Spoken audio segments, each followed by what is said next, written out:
Time to Shine Today, episode 006, The Hero Sabotage. A little bit from Randy Gage. This is Scott Ferguson. Let's level up.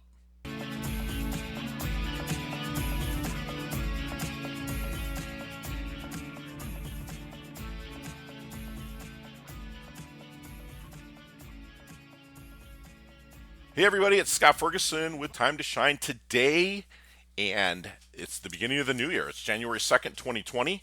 Super stoked, ready to fire it up. I'm always fired up though, so I don't make resolutions. It's something that my coaches and whatnot do not let me do. I follow a schedule every day for myself. I guess it's my own routine. Morning routine, what I feed my body, what I feed my mind, how I take care of my temple or my body is already built into me, so it's almost like automatic when I wake up. But today, I'm going to start off the new year with something that Randy Gage wrote about that I first read in his book, Why You're Dumb, Sick, and Broke, and How to Get Smart, Healthy, and Rich. And a lot of people don't like Randy in a sense. They say he's a little bit too blunt. Well, I'm sorry, he's not. Or they say he's a little too blunt and doesn't care. But I've never met the guy. I will eventually. My whole goal always is to maybe get on stage and open for him one day and get my message out there because it kind of coincides with everything that he puts out. I'm a no frills guy. I'm a military guy. I was raised by military with a yes sir, no sir all the time. And Randy is that kind of bluntness where he puts it out. He's not afraid to speak his mind, and I love reading his material. So I'm going to ask you to pick up that book, Why You're Dumb, Sick, and Broke, and you'll see it in the show notes. And also pick up his prosperity series, which is in the show notes as well. But he has a blog that he just put out, and I had to kind of piggyback on his blog because the name of the blog is awesome too. It's Are You a Broke Hero? And what that means is you're always self-sabotaging yourself. You might get a little bit of success and you'll start noticing things that are going great for you, but you're not feeling worthy of having it. And that will stall you. I am the biggest victim of that, going all the way up to about 10 years ago before I really read his books and his series. And I would be a guy that would attain success. I mean, I made crazy money in 2003 and 2004 in the real estate business, but I was raised in a family where my father, I love him to death, and he is the amazing man. He's my hero, but he worked on the line, and he never really had the prosperity mindset that I really wanted to attain in my own ways of life. And what would happen is I would find success, get success, and then sabotage it. I would look for ways in my subconscious mind because I just didn't feel worthy about it. And a lot of that comes again from your programming when you're young, okay? It could come from like organized religion. And again, I have a very close relationship with my God. I'm a Jesus Christ follower. I'm God. I don't put that out and shove it down people's throats, but that's just what I go with in life, and he's my creator, and he's the one that I love and adore, and I pay all my homage to. But you can be programmed when you're younger to not feel worthy, whether you are called dumb, whether you're called stupid by your parents, because that generation really kind of passed that down to us to where we're not really that worthy, that we should make do with what we have. So when you do get that step, and then you start making it, say, money, or you're in a relationship and it just it'll start going south because again, you don't feel worthy. But again, what you want to do is you want to strive to feel the worthiness again. So that puts you in what, Gage will say, and I will also say superhero mode, to where you're helping out, people, I mean, where you are going to just step up your game for that time until you sabotage yourself again. He brings up in his blog, and I've also watched these movies as well, but you look at movies like Batman, Chronicles of Narnia, Finding Nemo, The Lion King, To Kill a Mockingbird.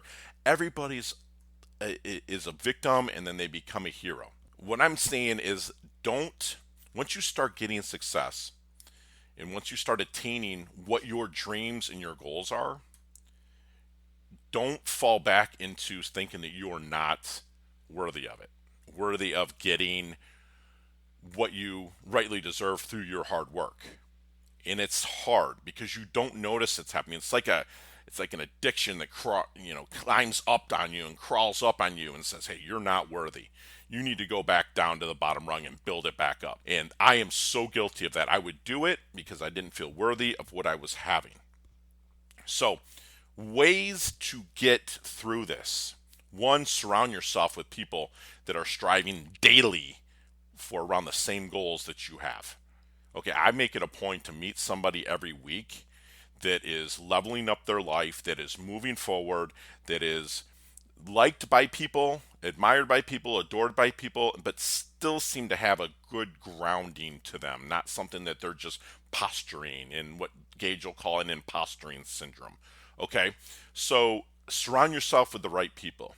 Feed your mind only things that serve you during this time, and do it every day, so when you start getting that success, you're still feeding your mind that you're worthy, that you're ready to go. Okay, so feed your mind books, readings. I mean, I have my morning routine where I read a little bit of Proverbs, every day. There's 31 books in Proverbs, and a lot of the months there's 30 to 31 days, so it's just a chapter a day. It takes 2 minutes, but there's so much wisdom in those. They'll keep you striving towards prosperity. Okay, and then I also feed my mind with books, say by Randy Gage, Bob Berg, Tony Robbins, Rod Harrison, et cetera, et cetera. I'm always feeding my mind. So surround yourself with people. Feed your mind the right books, and then also when you're listening, get a good podcast. Get this one. Hopefully you're listening to this one, and it'll feed your mind daily what you need to know and keep you in that fired up, level up mode on your way to work, on your way to see a client that you're not super excited to see, but you have to. So again, feed your mind, feed your body, and get yourself around the right people to keep you from falling back into victim mode and then put you into superhero mode to save the day. How about you just wake up every day? I mean, look at it. Superman wakes up every day and he saves the world. He doesn't give any thought to it. He just does it. It's just an everyday thing for him. So when I wake up every day, I see who I get to serve, who I'm, first of all, who I'm grateful for, who I get to serve. And if I do that every day, it keeps me out of superhero mode and keeps me pushing forward. Okay, so the Hero Sabotage, we're wiping that out for 2020, period. All right, tribe, this is it. Our squad at Time to Shine does not fall back into the Hero Sabotage. Okay, this is Scott Ferguson, and thank you so much for listening. I'm going to jump right now. I'm going to leave all of the resources down in the show notes, so please click on them, absorb them, read them, internalize them. Okay, and until next time, make sure you level up, and it's your time to shine.